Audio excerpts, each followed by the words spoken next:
Hola chicos, hoy día vamos a empezar con el tema de neuropatía periférica. Entonces, para entender un poco más acerca de las neuropatías, vamos a explicar a través de una neurona, ¿no? Tenemos la neurona, su axón y los terminales nerviosos. Entonces, este gráfico lo hago para entender ¿a qué nos referimos cuando vamos a hablar de una neuropatía periférica? Si la afectación va a estar en esta zona, las dendritas, esta va a ser lo que es el sistema nervioso central. Y si se daña lo que es el axón y los terminales nerviosos, sería el sistema nervioso periférico. Entonces, si se daña esta zona de aquí, estaríamos refiriéndonos a una neuropatía periférica. Ahora tenemos el axón, que es esto, lo de aquí. Entonces, como sabemos, esto va a estar recubierto por una zona, bueno, por la mielina, ¿no? Y depende de qué está afectado. Puede haber distintas afectaciones, puede afectarse lo que es el axón, puede afectarse también lo que es la mielina, pueden afectarse también ambos, que sería mixto. Y también estos, como sabemos, llevan lo que son las fibras motoras, sensitivas y también autonómicas. Entonces, neuropatías periféricas las podemos clasificar de acuerdo a su etiología, de acuerdo a las fibras, de acuerdo al lugar que está dañado y también a su evolución. Entonces, primero, digamos, las vamos a clasificar de acuerdo a su etiología, en donde estas son muchas, ¿no? En donde podemos ver, por ejemplo, si es que fuera de origen traumático, si es que es de origen infeccioso, si es que es de origen inflamatorio. Bueno, hay otras, y propiamente la enfermedad, la más común o la que más preguntan, son de etiología inmunológica. Que aquí en esta etiología inmunológica vamos a ver lo que es el síndrome de Guillain-Barré, que es básicamente de lo que vamos a hablar. Ahora, si lo clasificamos estas neuropatías según su fibra, podemos tener lo que son las fibras motoras, las fibras sensitivas, y si juntamos ambas, tenemos las mixtas, y bueno, como les mencioné también, las autonómicas, ¿no? Luego también los podemos clasificar de acuerdo a qué zona está siendo afectada, que puede ser, por ejemplo, el axón. Puedes ver una enfermedad desmielinizante, y también puede ocurrir ambas, que sería una enfermedad mixta. Y por último, el tiempo de evolución. Como sabemos, cualquier enfermedad se puede clasificar en aguda, en crónica y también en subaguda. Entonces, eso es un poco para entender acerca de lo que vamos a hablar, ¿no? Como les mencioné, la neuropatía, la principal, es el síndrome de Guillain-Barré. Esto, este síndrome es una poli, es decir, que afecta a muchos nervios, radiculoneuropatía, que es aguda, inflamatoria y desmielinizante. Entonces, de acuerdo a la clasificación que hemos visto hace un rato, ¿no? Va a tener una en cada una. Entonces, decimos que es aguda porque los síntomas tienen que aparecer en 4 semanas, o sea, no tiene que pasar más allá de las 4 semanas, y no nos referimos a que la enfermedad acaba en 4 semanas, es solo que los síntomas tienen que aparecer en este tiempo. Es inflamatoria porque se ha demostrado la presencia de macrófagos que, por así decirlo, se van a comer a la mielina, por lo tanto también va a ser desmielinizante, y es autoinmunitaria porque se van a crear anticuerpos contra los gangliósidos, los GM1, los GD1 y los GQ1B. Que bueno, los más comunes van a ser estos dos, y estos dos me van a dar este patrón, que es el patrón, el clásico. Entonces acuérdense que aquí esto me da el GM1 y el GD1. Me dan un patrón clásico que normalmente se caracteriza que estas neuropatías empiezan desde abajo y van de forma ascendente, que es lo que vemos aquí. Y bueno, esta forma ascendente y el patrón clásico se lo conoce también como la marcha de Landry. La marcha de Landry. Y bueno, y si es que estos anticuerpos atacan al gangliósido GQ1B, vamos a tener lo que es el síndrome de Fisher, anticuerpos contra los gangliósidos GQ1B, que esto se va a caracterizar, aquí como podemos ver, por una oftalmoplegia, que es como, aquí vamos a ver al paciente que no va a poder mover los ojos, los va a tener fijos, también por una ataxia severa y una reflexia. Y bueno, otras formas de presentación de síndrome de Guillain-Barré es que sean netamente de miembros inferiores, netamente de miembros superiores y que afecte también solamente al séptimo par craneal. Pero como les mencionaba, la más común es esta que me da la marcha de Landry. Ahora, esta enfermedad, este síndrome, va a tener un déficit que va a ser de predominio motor, pero también va a tener afectación sensitiva. Ahora, de estos pacientes que tengan el síndrome de Guillain-Barré, 2/3, o también podemos decir un 66% de los pacientes, van a tener historia de haber tenido una infección previa. Que esta infección, lo más común, lo más frecuente, es que sea de origen viral. De origen viral, que puede ser el virus del herpes, de hepatitis, del VIH, pero normalmente lo que más preguntan, las preguntas de exámenes que se repiten, es la infección previa, pero de origen bacteriano, que en este caso es el Campylobacter jejuni. Pero recordarles que no es el más frecuente, porque lo más frecuente sería de origen viral. Y bueno, y el resto de pacientes, un tercio, no tienen historia de una infección previa, pero sí tienen, por ejemplo, lo que puede ser enfermedades paraneoplásicas. Ahora, acerca del diagnóstico, el diagnóstico netamente va a ser a través de la clínica. Se va a caracterizar porque el paciente va a tener parestesias. Esto, bueno, es la pérdida de la sensibilidad y que esto es uno de los síntomas primarios. También la paresia simétrica ascendente, lo que les mencionaba. Este es lo clásico de la enfermedad, ¿no? Lo que me dice que es a predominio motor. Y también va a tener arreflexia. Y para no confundirlo con otras enfermedades, lo que tiene que tener mi paciente, bueno, es que no tenga fiebre, y también le puedo solicitar lo que es un estudio de líquido cefalorraquídeo, pero este líquido cefalorraquídeo lo pido a partir recién de la segunda semana. Y lo que yo voy a ver es que va a haber un aumento en las proteínas, en la albúmina, pero el conteo celular va a estar normal. Entonces va a ser una disociación de la albúmina y de las células. También le puedo pedir una electromiografía, en donde voy a ver un patrón de desmielinización, donde las señales nerviosas van a viajar de forma lenta.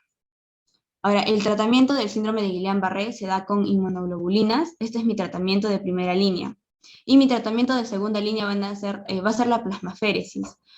Ha habido estudios que dicen que ambos tratamientos son igual de eficaces, pero si bien se pone las inmunoglobulinas como primera línea, es porque la plasmaféresis se le ha visto que tiene más efectos secundarios. Y también parte del tratamiento es que se le debe dar un sostén de las funciones vitales. Nosotros para aplicarles el tratamiento tenemos que hacerlo en una unidad de cuidados intensivos.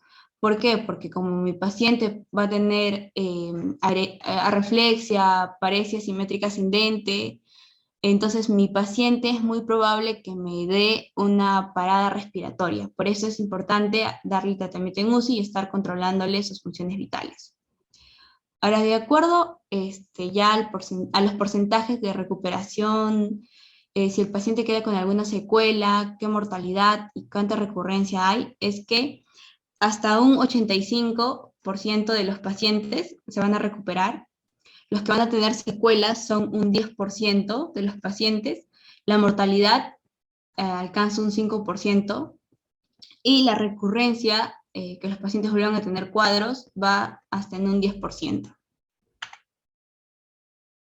Ahora, otras neuropatías periféricas, pero estas asociadas a polineuropatías desmielinizante, inflamatoria crónica, tenemos, por ejemplo, la diabetes mellitus, que es la más conocida, una de las más importantes, que obviamente la vamos a conocer como neuropatía diabética. También tenemos otras como la gamapatía monoclonal, una infección al VIH, una hepatitis crónica activa, una enfermedad tiroidea. Bueno, ahora vamos a hablar un poco más de la neuropatía periférica, que si bien no lo preguntan tanto, bueno, lo preguntan también en neurología, pero también a veces es pregunta de endocrinología. Bueno, acerca de la neuropatía diabética, esta va a ser la causa más prevalente de neuropatías. Como acá mencionamos, es inflamatoria, es crónica, es axonal, es mixta, o sea, es decir, tanto tiene afectación sensitiva y motora, y ya bueno, lo que les decía que es crónica. Ahora, normalmente esta neuropatía va a dar en pacientes que estén mal controlados de la diabetes, ¿no? Porque es inflamatoria, porque va a ser la glucosa la que haga daño directo sobre la mielina. Ahora, normalmente algunos dicen que esta neuropatía diabética se da en pacientes que ya tengan 30 años de enfermedad, pero respecto a eso, ya por ejemplo en los pacientes que tengan 30 años de enfermos y obviamente mal controlados, o sea, que tengan alta glucemia, van a desarrollar neuropatía diabética hasta un 50% de los pacientes. Pero los pacientes que tengan 20 años de enfermedad y que estén maltratados solo lo van a desarrollar un 15% de los pacientes. Esta neuropatía diabética es la representante de las neuropatías metabólicas.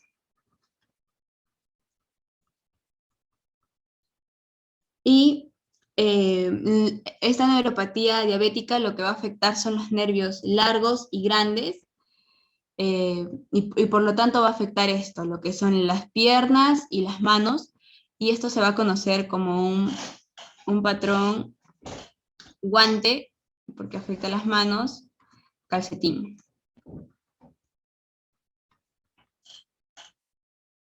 Y se caracteriza porque estos pacientes normalmente uno de los primeros síntomas que van o que se descubre en la consulta es que van a perder el reflejo aquileo.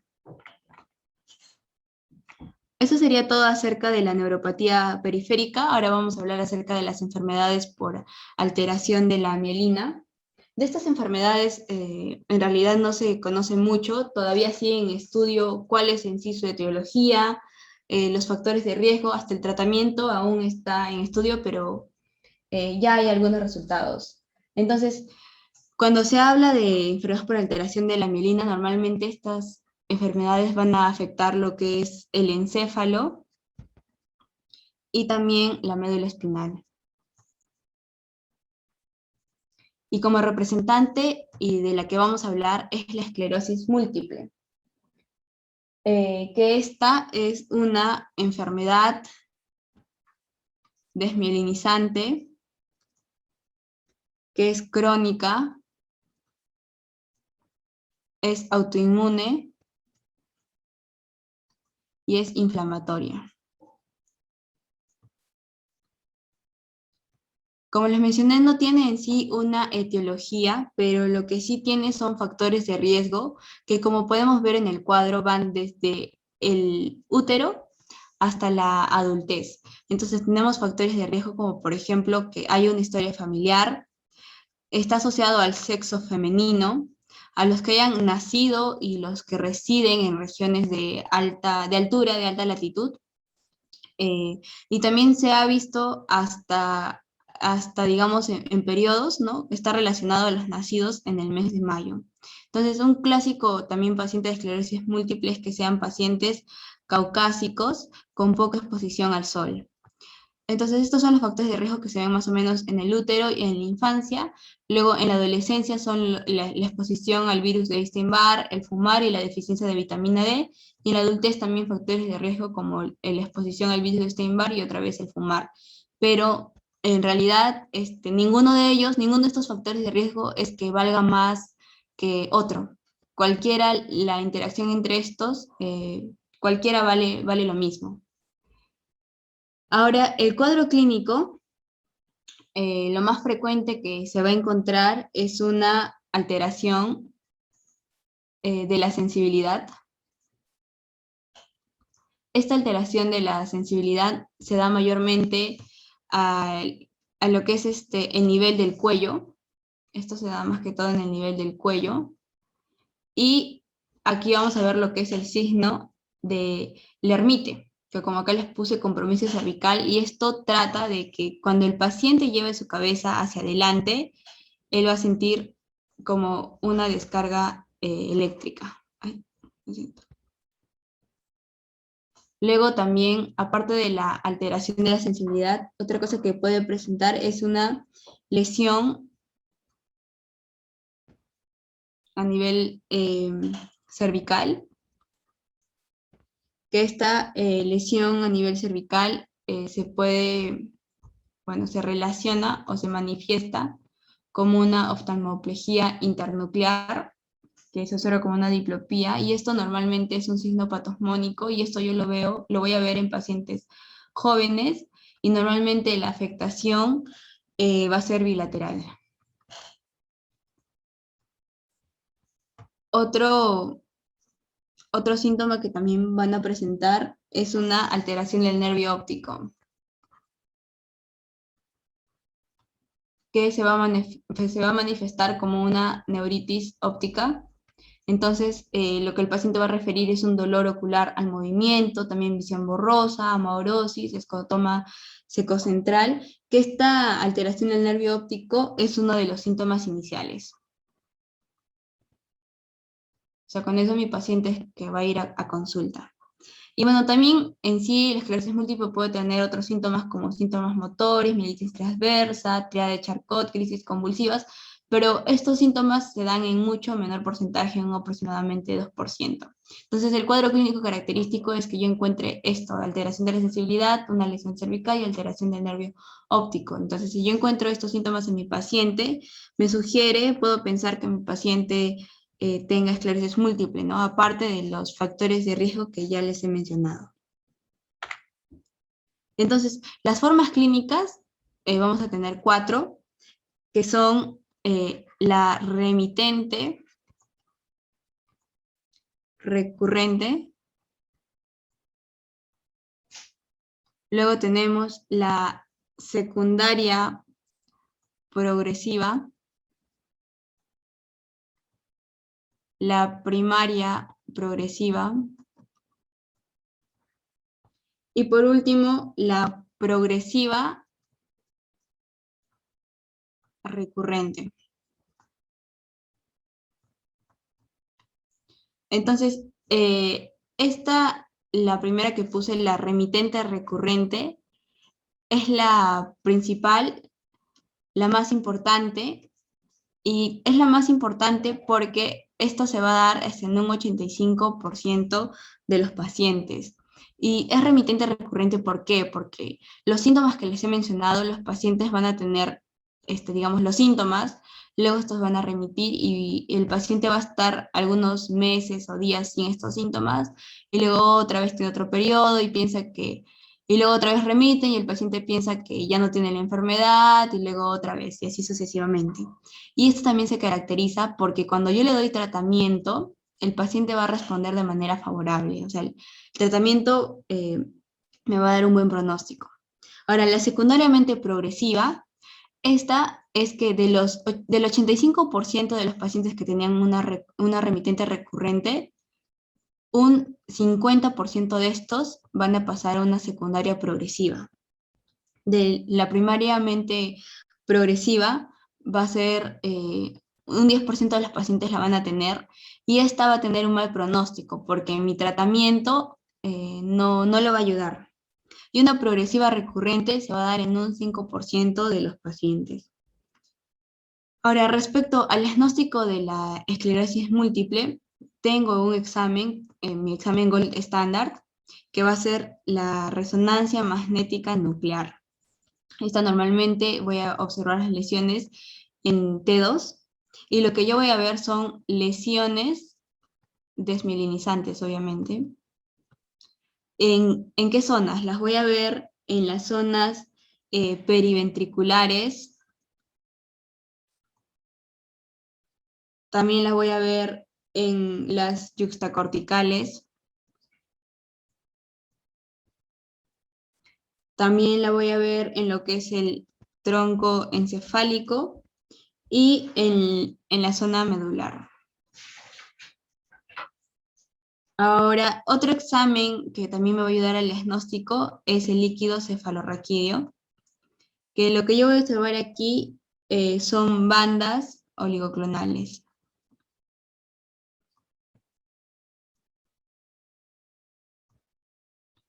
Ahora, respecto al tratamiento. El tratamiento que yo le puedo dar a mis pacientes es el interferón B. Y si justo mi paciente, por ejemplo, está en un cuadro de brote, entonces mi tratamiento en un brote, le puedo dar o le doy lo que son pulsos de corticoides.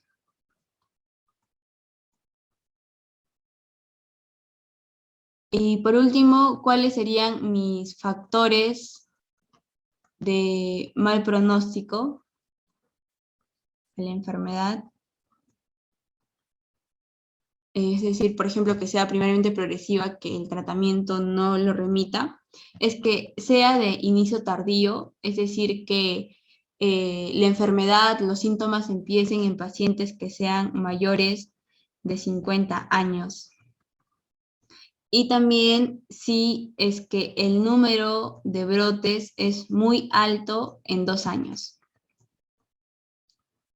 Entonces, esto haría que cuando yo le dé el tratamiento no sea efectivo y por lo tanto tenga un mal pronóstico. Entonces, eso sería todo acerca de también enfermedades por alteración de la mielina.